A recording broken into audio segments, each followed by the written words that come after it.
নবী করিম সাল্লাল্লাহু আলাইহি ওয়াসাল্লাম ইন্তেকালের 5 দিন আগে থেকে জ্বরাক্রান্ত হলেন, রোগাক্রান্ত হলেন, জ্বরে আর মাথার যন্ত্রণায় অস্থির হয়ে যেতে লাগলেন।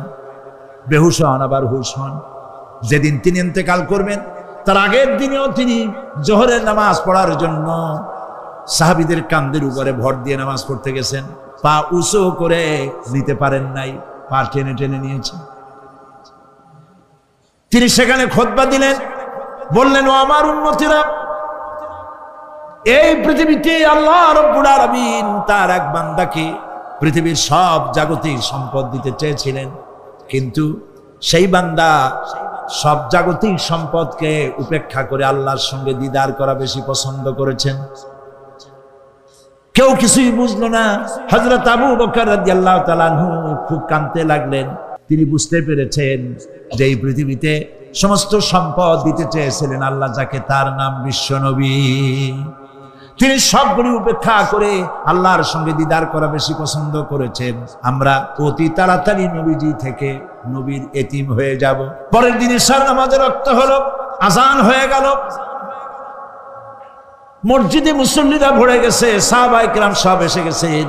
হুজুরের জন্য বহুক্ষণ অপেক্ষা করার পর হযরতে আবু বকর রাদিয়াল্লাহু তাআলা আনহু তিনি ইমামতির জায়গায় দাঁড়ায় গেছেন। নবীজি বেহুশ অবস্থায় ছিলেন ঘরের মধ্যে। হুশ আসার পর তিনি হযরত আয়েশাকে বললেন, আয়েশা, মসজিদে নববীতে এখন কি হতেছে? তিনি বললেন, নামাজ হচ্ছে। লোকেরা আপনার অপেক্ষা করেছে, কিন্তু আপনাকে না পাইয়া দীর্ঘক্ষণ অপেক্ষা করার পর আপনাকে না পেয়ে আমার বাবার ইমামতিতে তারা নামাজ পড়তেছে, কিন্তু মুসল্লিদের মধ্যে কান্নার রোল পড়ে গিয়েছে। তাদের ধারণা হয়েছে নবীজির জায়নামাজে যখন হযরত আবু বকর দাঁড়ায় গেছে, নবীজির পিছনে নামাজ পড়া আর আমাদের কিসমতে হবে না। নবীজি বলছেন, আয়েশা রে, মসজিদে নববীর দিকের দরজাটা খুলে দাও, আমি নামাজের দৃশ্য দেখতে চাই। দরজা খুলে দেওয়া হলো। নবীজি কোন রকম মাথা উঁচু করে মসজিদে নববীতে নামাজের দৃশ্য নিজে অবলোকন করে আবার শুয়ে পড়লেন। হযরত আয়েশা লক্ষ্য করে দেখেন নবীজির চোখের পানি দিয়ে কোনা দিয়া পানি বেয়ে বেয়ে পড়ছে। হযরত আয়েশা প্রশ্ন করলেন, ইয়া রাসূলুল্লাহ, নামাজের দৃশ্য দেখি কাঁদছেন কেন? হুজুর বলেন, আয়েশা রে, এটা কোনো দুঃখের পানি নয়, আমি কাঁদতেছি এই জন্যে, এই নামাজের জামাত কায়েমের জন্য তায়েফের ময়দানে অনেক রক্ত ঝরেছে, আবার উহুদের ময়দানে দান দান শহীদ হয়েছে, সাহাবায়ে কেরাম জীবন দিয়েছে। আজ আমি দেখতে পেলাম আমার উম্মতেরা জামাতে নামাজ পড়ছে। আমার ধারণা হলো ভবিষ্যতে কিয়ামত পর্যন্ত আমার উম্মতেরা এইভাবে জামাত বন্দী হয়ে নামাজ আদায় করবে। নবীজি আমার বেহুশ হয়ে পড়লেন। মসজিদে নববী থেকে আজ আর কেউ বাড়ি যায় না, সবাই কান্দে। আজ রাত বোধহয় নবীজি কাটাবেন না। মেয়েরা কাঁদতেছে, সাহাবায়ে কেরাম কাঁদতেছেন, আজওয়াজে মুতাহারাত তারা কাঁদতেছে। নবীজির আবার হুশ হলো, তাকায় দেখেন ঘরের মধ্যে কান্নাকাটি, মসজিদে নববীতে কান্নাকাটি। সব থেকে বেশি কাঁদতেছেন মা ফাতেমা। নবীজি হযরত ফাতেমার কান্না দেখে ইশারা করলেন, কাছে আয়। হযরত ফাতেমা রাসূলের কাছে গেলেন। নবীজি কানে কানে কি যেন বললেন, কান্নাটা বন্ধ হয়ে গেল। হযরত আয়েশা জিজ্ঞেস করলেন, মা, তোমার আব্বা তোমার কানে কি বলল আর কান্না বন্ধ হয়ে গেল? হযরত ফাতেমা বলে, আম্মাজি, আমার আব্বা আমাকে বললেন, মা ফাতিমা, তোমার কান্না আমার বরদাস্ত হয় না, কেঁদো না, আমি মৃত্যুর পরে সকলের আগে তোমার সাথে আমার দেখা হয়ে যাবে। হযরত ফাতেমা বলছেন, আম্মাজি, আমি বুঝতে পেরেছি আমার আব্বার এই কথার অর্থ কি। নবীজির ইন্তেকালের পরে আত্মীয় স্বজনের মধ্যে সবার আগে আমার মৃত্যু হবে আর আমার পিতার সাথে আমি মিলিত হতে পারবো। রাত যখন শেষ হয়ে এলো, নবীজির হুশ হয়েছে। তাকায় দেখেন হযরত জিবরাইল দাঁড়ানো। হযরত জিবরাইল নবীজির চেহারা মোবারকের দিকে তাকায় বলেন, আসসালামু আলাইকা ইয়া রাসূলুল্লাহ। আল্লাহ আপনাকে সালাম বলেছেন, আর আল্লাহ পাক জানতে চেয়েছেন আপনার মুখে আপনি কেমন আছেন। আল্লাহ জানেন আপনার অবস্থা কি, তারপরেও আপনার মুখে শুনতে চেয়েছেন আপনি কেমন আছেন। নবীজি বলছেন, জিবরাইল, বড় কষ্টে আছি, বড়ই যন্ত্রণা, বড়ই কষ্ট। হযরত জিবরাইল বলছেন, ইয়া রাসূলুল্লাহ, আজকে এক নতুন ফেরেশতা আমি সাথে করে নিয়ে এসেছি। এই ফেরেশতা পৃথিবীর কোন নবী অথবা কোন মানুষের কাছে যাওয়ার জন্য অনুমতি চায় না, আজ আপনার কাছে অনুমতি ভিক্ষা চায় কাছে আসার জন্য। ওই ফেরেশতার নাম হচ্ছে মালাকুল মউত। হযরত মালাকুল মউত বলেন, ইয়া রাসূলুল্লাহ, এই পৃথিবীতে আদম আলাইহিস সালাম থেকে নিয়ে পর্যন্ত কোন মানুষের জান কবজের জন্য আমার অনুমতি চাওয়া লাগে নাই, আর কোনোদিন লাগবে না। আজ আমি আসার সময় আল্লাহ বলেছেন আপনার জান কবজের জন্য আমি যেন আপনার কাছে অনুমতি ভিক্ষা চাই। নবীজি বলছেন, আমি যদি অনুমতি না দেই তো কি হবে? হযরতে মালাকুল মউত বলছেন, ইয়া রাসূলুল্লাহ, অনুমতি যদি না দেন আমি ফেরত চলে যাব। আমাকে সেভাবেই বলা হয়েছে। হযরতে জিবরাইল বলেন, ইয়া রাসূলুল্লাহ, হে আল্লাহ রাব্বুল আলামিন আপনার দিদারের ইন্তজার করতেছে।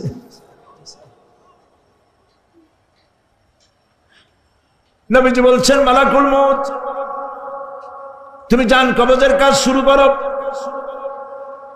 মালাকুল মউত যখন কাছে এসেছে, রাসূল জিজ্ঞেস করলেন, আয়েশা, ঘরে যে কয়েক টুকরা স্বর্ণ ছিল সেগুলোর কি অবস্থা? ছোট ছোট 6 টুকরা স্বর্ণ ছিল। হযরত আয়েশা বলছেন, হুজুর আমি এগুলো রেখে দিছি। হুজুর বলছেন, না, রাখতে পারবে না, আমার ইন্তেকালের আগে খয়রাত করে দাও। মুহাম্মদ সাল্লাল্লাহু আলাইহি ওয়াসাল্লাম আল্লাহর কাছে অবস্থায় উঠবে না যে তার ঘরের ভিতরে সোনা ছিল, দিয়ে দাও, খয়রাত করে দিয়ে দাও। হযরতে মালাকুল মউত রাসূলের জান কবজ শুরু করে দিলেন। রাসূলুল্লাহ জীবনের শেষ কথা বললেন, আসসালাত আসসালাত ওয়া মা মালাকাত আইমানুকুম। আমার উম্মতেরা বিদায় লগ্নে বলে গেলাম, নামাজ নামাজ নামাজ ছেড়ে দিও না। প্রিয় ভাইরা, নবী করিম সাল্লাল্লাহু আলাইহি ওয়াসাল্লাম জীবনের শেষ কথা বলে গেছেন নামাজ। সেই নামাজে আমাদের যত সব অবহেলা, স্ত্রীকে নামাজ পড়ান, বউকে নামাজ পড়ান, ছেলে মেয়েকে নামাজ পড়ান। দোকানদার ভাইরা যখন আজান হয়ে যাবে দোকান বন্ধ করে দেন, আপনি আপনার কর্মচারীরা নামাজ পড়তে যান। যতটুকু প্রিয় ভাই সব, আল্লাহ রাব্বুল আলামিন পরীক্ষার জন্য আমাদেরকে এই ময়দানে ছেড়ে দিয়েছেন। প্রশ্ন কি হবে আল্লাহ সব বলে দিয়েছেন। প্রশ্ন কি হবে? তোমার যৌবন, এ ব্যাপারে প্রশ্ন করা হবে। কোন পথে ইনকাম করেছো প্রশ্ন করা হবে। কোন পথে খরচ করেছো প্রশ্ন করা হবে।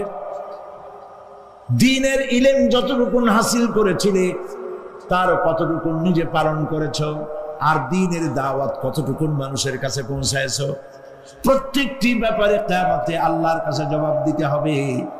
এই জন্য কবি বলছেন, আমল সে জিন্দেগি বনতি হ্যায়, ये जन्नत भी व जहन्नम भी, ये खाकी अपनी फितरत है, ना नारी ना नूरी। মানুষের জীবন আমল দিয়ে গঠন হয়, আমল দিয়ে জীবন গড়ে। নইলে এই মাটির তৈরি দেহ জান্নাত আর জাহান্নামের কিছু দিয়ে তৈরি হয় না। আপনি ইচ্ছে করলে দেহটাকে জাহান্নামের জন্য উপযোগী করতে পারেন, ইচ্ছে করলে এই দেহটাকে জান্নাতের জন্য উপযোগী করতে পারেন। এটি আপনার ইখতিয়ারে আল্লাহ দিয়েছেন, আপনাকে বাধ্য করা হয় নাই যে সেজদা না দিলে ফেরেশতা এসে ঘাড়ের উপরে পিটাবে, সুদ ঘুষ জেনা করলে পরে ঠ্যাং পিটায় ভেঙে দেওয়া হবে না। আপনি বাধ্য নন।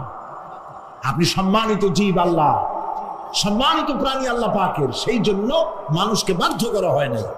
অটোনমাস বডি, অটোনমি দেওয়া হয়েছে, আপনাকে স্বাধিকার দেওয়া হয়েছে। চন্দ্র সূর্যের ব্যাপারে স্বাধিকার দেওয়া হয় নাই। রাত এখন 7:35, সূর্যের বাপেরও ক্ষমতা নাই বাংলাদেশে এখন উঁকি মারে, ঠিক কিনা? সে এখন আমেরিকায় রোদ দিচ্ছে, তাপ দিচ্ছে আমেরিকায়।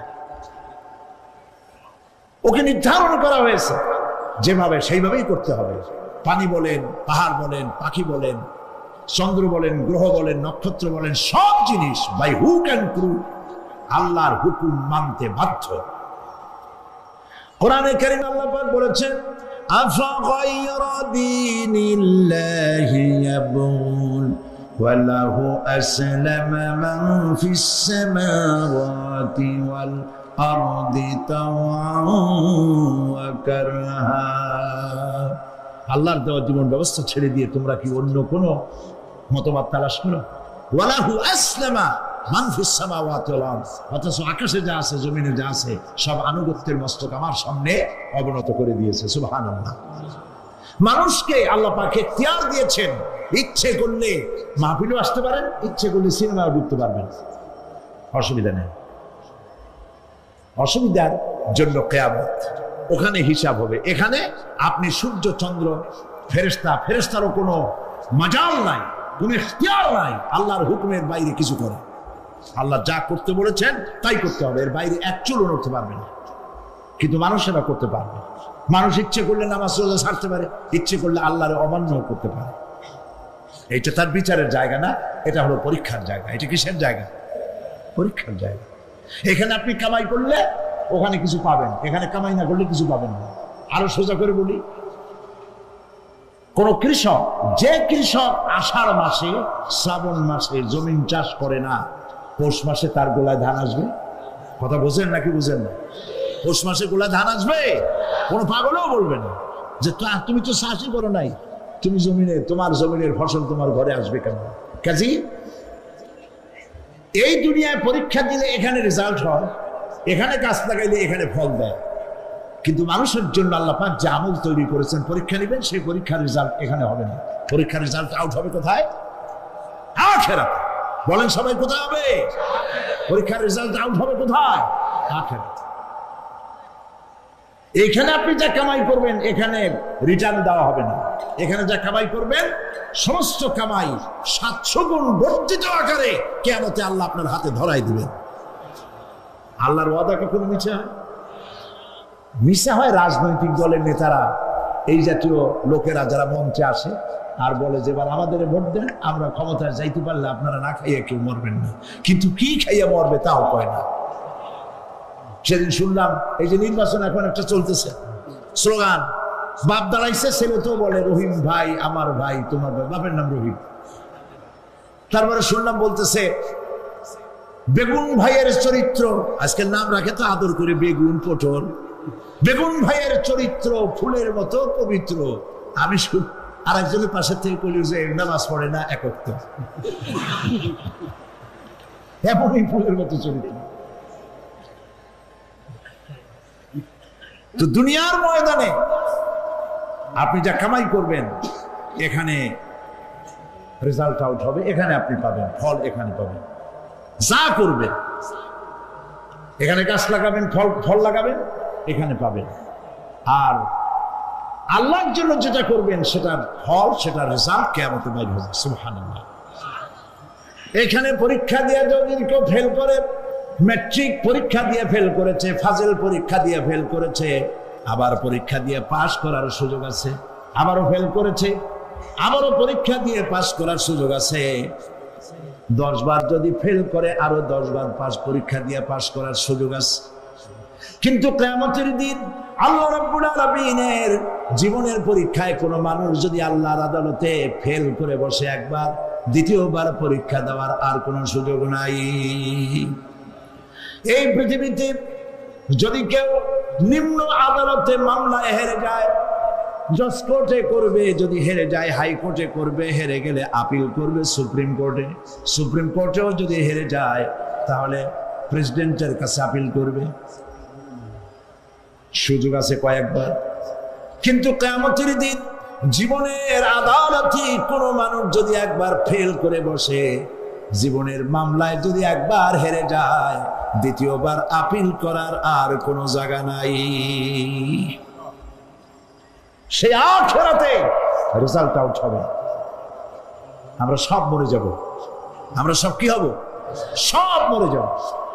আল্লাহ পাক আমাদেরকে উঠাবেন। আবার মানুষকে কবরে রাখার সময় আমরা কি বলি? মিনহা খালাকনাকুম, জানেন না? পড়েন, মিনহা খালাকনাকুম ওয়া ফিহা নুঈদুকুম ওয়া মিনহা নুখরিজুকুম তারাতান উখরা।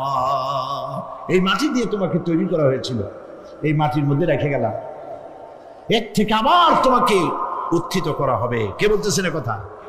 আল্লাহ পাক বলছেন, আল্লাহ তাআলা বলছেন। কি নিষ্ঠুর এই পৃথিবী, ভেবে দেখেছেন কি একবারও? একবারও কি ভেবে দেখেছেন এই পৃথিবী কত নিষ্ঠুর? এই সন্তান সন্ততি সব একটি মোহ, একটি মায়া, একটি মহব্বত, একটি প্রতারণা। যে বইয়ের জন্য হারাম ইনকাম করেছেন, যে সন্তানদের জন্য হারাম ইনকাম করেছেন, জান দিলেন, রক্ত দিলেন, জীবন দিলেন, সারা রাত কষ্ট করেছেন, দৌড়দৌড়ি করেছেন, যখন মরে গেলেন যে বাচ্চাটা আপনি করে না নিলে কলিজা ঠান্ডা হয় না, সেই বাচ্চা বলবে, মাকে বলবে, মা বাপের লাশ যে রুমে আছে আমার সেখানে নিও না, আমার ভয় করে। ঠিক কিনা? স্ত্রীও আরো দুই একজন লোক না হলে লাশের ঘরে থাকতে পারবে না, তারও ভয় করবে। থাকলে বড় জোর মা থাকতে পারে, বাপ থাকতে পারে। যাকে বিবাহ করার পর অনেক সন্তান আছে, মা বাপকে চোখে দেখতে পারে না, বড় কথা মতো মায়ের সাথে কথা বলা বন্ধ করে দেয়। হয়তো কুমিল্লা এরকম নাও থাকতে পারে। বউ তো নালিশ করছে, মার সাথে কথা কয় না, আবার বলে এই বুড়ি যে মরে না কেন? নাউযুবিল্লাহ, নাউযুবিল্লাহ। বুড়ি যারে মরার কথা বলতেছে তুমি, তোমার ছোট্টবেলায় যখন তোমার টাইফয়েড হয়েছিল, অসুখ করেছিল, গরিব বাবা, বাড়িতে ল্যাপ নাই, খাতা নাই, তোষক নাই, সেই জায়গায় মা তার কাপড় বিছায় দিয়া বুকের উপরে নিজের শরীরের উষ্ণতা দিয়া বাঁচায় রাখার চেষ্টা করেছে, নিজে না খেয়ে খাওয়াইছে, অসুখ সারে না। মা ওই মুমূর্ষু বাচ্চার সেরানে তার মাথার কাছে বসে তাহাজ্জুদের নামাজ পড়ে কোরআন শরীফ তেলাওয়াত করে, চোখ দিয়া পানি পড়ে আর বলতে থাকে, রব্বুল আলামিন আমার জীবনটারে দিয়া আমার কলিজার টুকরা সন্তানটারে বাঁচাইয়া দাও। যেই মা নিজের জীবন দিয়া সন্তান বাঁচাইতে চাইলো, সেই সন্তান আজকে বউ পাইয়া মাকে ভুলে যায়, মায়ের সাথে খারাপ ব্যবহার করে। আল্লাহ রাব্বুল আলামিন বলেছেন, মা বাবার সঙ্গে খারাপ ব্যবহার করো না, ভালোবাসায় কথা বলো। ওয়াকুল লাহুমা কাওলান কারীমা, সম্মান সূচক কথা বলো। মা বাবার জন্য দোয়া করো আমার কাছে। কে বলতেছেন? আল্লাহ তাআলা বলছেন দোয়া করো আমার কাছে এই ভাষায়, রব্বিরহামহুমা কামা রাব্বায়ানি সাগীরা। পড়েন সবাই, রব্বিরহামহুমা কামা রাব্বায়ানি সাগীরা। আয় আমার রব, আমার মা বাপ যেমনে ছোটবেলায় আমাকে অত্যন্ত যত্ন করে লালন পালন করেছে, আল্লাহ তাআলা তুমি দয়া করে আমার মা বাপকে তোমার রহমতের করে লালন পালন করো। সুবহানাল্লাহ। প্রত্যেক নামাজের পর সকলে এই দোয়া পড়বেন, মনে থাকবে? মনে থাকবে? প্রিয় ভাই সব, সেই কিয়ামতের মাঠে আমাদেরকে উঠতে হবে, আল্লাহর দরবারে উঠতে হবে। সেই সময় আমাদেরকে কেউ উপকার করবে না। يوم لا ينفع مال ولا بنون, সম্পদ আর সন্তান সন্ততি কোনো কাজে লাগবে না।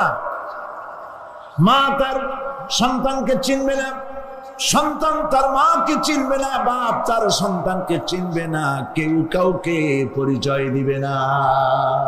কি মারাত্মক অবস্থা! মানুষ চরম অসহায় হয়ে যাবে। চতুর্দিকে ফেরেশতার আনাগোনা, সূর্য মাত্র 1 হাত উপরে, প্রচন্ড তাপ নিয়ে সূর্য অবস্থান নেবে, মাথার চান্দি ফেটে গিয়ে গুনাহগারের মাথার মগজ গলে গলে পড়তে থাকবে। পিপাসার যন্ত্রণা জিহ্বাটা ঝুলে কুকুরের মতো করে নাভিস্থল পর্যন্ত ঝুলে পড়বে। কেউ উপকার করবে না, কেউ জিগাবেও না। অনেক লোক আছে পীরের কাছে মুরিদ হয় আর মনে করে পীর সাহেব তারে কিয়ামতে সুপারিশ করবে। অসম্ভব। আয়াতুল কুরসির মধ্যে আমরা পড়ি, মান যাল্লাযী ইয়াশফাউ ইনদাহু ইল্লা বিইজনিহি। কে আছে এমন, কার হিম্মত আছে আল্লাহ পাকের বিনা অনুমতিতে কথা বলে? সুবহানাল্লাহ বলে। কোথার পীর, কোথার খাজা বাবা হারায় যাবে। ইব্রাহিম আলাইহিস সালামের মতো পয়গম্বর কি মনে করে? আল্লাহর খলিল। ইব্রাহিম আলাইহিস সালাম আল্লাহর কি? আল্লাহর খলিল। আল্লাহর খলিল কিয়ামতের দিন বলবেন, আল্লাহ পাক, আয় আল্লাহ তাআলা, আমার বাপের কাছে আমার একটা ওয়াদা ছিল, আমি সুপারিশ করবো তার জন্য, তুমি দয়া করে আমার বাপকে জাহান্নাম থেকে ক্ষমা করো, আমি তার জন্য সুপারিশ করতেছি। আল্লাহ তাআলা বলবেন, ইব্রাহিম, তোমার সুপারিশ মঞ্জুর হলো না। কথা বুঝতেছেন না? বুঝতেছেন না? ইব্রাহিম আলাইহিস সালাম যদি বাপের জন্য সুপারিশ করতে না পারে, ইব্রাহিম আলাইহিস সালাম তিনি যদি তার বাপের জন্য সুপারিশ করে যদি ব্যর্থ হন, আপনার পিসাব কোন কামে লাগবে চিন্তা করেন। নবী করিম সাল্লাল্লাহু আলাইহি ওয়াসাল্লামকে প্রশ্ন করা হয়েছে, হে রাসূল, আপনার আব্বা আম্মার অবস্থা কি হবে? কথা কি শোনেন নাকি? আপনার আব্বা আম্মার অবস্থা কি হবে? নবী করিম সাল্লাল্লাহু আলাইহি ওয়াসাল্লাম বলেছেন, আমি আমার আব্বা আম্মার কোনো উপকারে আসব না। ইন্না লিল্লাহি ওয়া ইন্না ইলাইহি রাজিউন। তাহলে কোন সাহসে মনে করতেছেন কোন পীর কোন একটা বিদেশ থেকে দেশের থেকে একটা নাজিল হলো আর ওইটার পিছনে পিছনে দৌড়াবেন, সে আপনারা নাজাত দেবে, তার পায়ে চুমা খাবেন? এই পায়ে হাত দিয়ে কত মুজি করা বলতেন। টাকা ইনকাম করার জন্য মানুষকে ভুল পথে পরিচালিত করছে অনেক পীর, আছে না?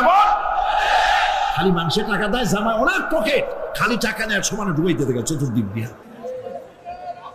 বাইরে বোঝার উপায় নাই, কিন্তু অনেক পীর আছে এমন, ঢাকা শহরে বড় বড় মার্কেটের মালিক, আমি জানি, বড় বড় মার্কেটের মালিক, বিরাট ব্যবসায়ী, জামা পরিষ্কার করে না 2 মাসেও। মানুষকে দেখাবার জন্য গামছাটা নাকের কাছে ধরে ফত ফত করে আওয়াজ করে, মনে হয় যেন কাঁদতেছে। আর্টিফিশিয়াল তাসান্ন হাবিজাবি জিকির শিখায়। লা ইলাহা কতক্ষণ, ইল্লাল্লাহ কতক্ষণ, আল্লাহ আল্লাহ কতক্ষণ, কোথায় পাইছো? ইল্লাল্লাহ ইল্লাল্লাহ কিসের জিকির? ইল্লাল্লাহ মানে কি? আল্লাহ ছাড়া, আল্লাহ ছাড়া, আল্লাহ ছাড়া, আল্লাহ ছাড়া কি? কাজী রাসূলুল্লাহ যা করেন এগুলি বেদাত। এই সব পীরের পাশে যাবেন না, মনে থাকবে।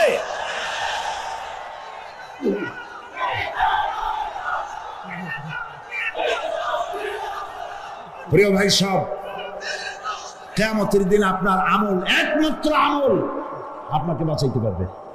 এই কোরআন শরীফে আল্লাহ পাক বলেছেন, ইয়া আইয়ুহাল্লাযীনা আমানু আবতাগু ইলাইহিল ওয়াসিলা, হে বিশ্বাসীরা ওসিলা ধরো। ধুরন্ধর এক শ্রেণীর লোকেরা এর অর্থ করেছে পীরধর। দুনিয়ার কোন তাফসীর, যত মুফাসসির পৃথিবীতে জন্মগ্রহণ করেছেন, কোন মুফাসসির এটা বলেন নাই আবতাগু ইলাইহিল ওসিলার মানে হলো পীরধর। বরং সমস্ত তাফসীর মুহাক্কিকিন বলেছেন আবতাগু ইলাইহিল ওসিলা আই আমল সালেহ, নেক আমলের ওসিলা ধরো। সুবহানাল্লাহ, নেক আমলের ওসিলা ধরো। প্রিয় ভাই সব, ধান্দাবাজি ছাড়তে হবে। কিয়ামতের দিন মানুষ একেবারে অসহায় হয়ে যাবে, কেউ সাহায্য করবে না। সেই দিন প্রশ্নপত্র সামনে আসবে, আমলনামাগুলি বেঈমানের পিছন দিক থেকে বাম হাতে আসবে, আর ইমানদারের সামনের থেকে ডান হাতে আসবে। আমলনামা হাতে পাওয়ার সঙ্গে সঙ্গে বেঈমান বুঝে ফেলবে তার জায়গা কোথায়। কলিজা তখন গলার কাছে চলে আসবে।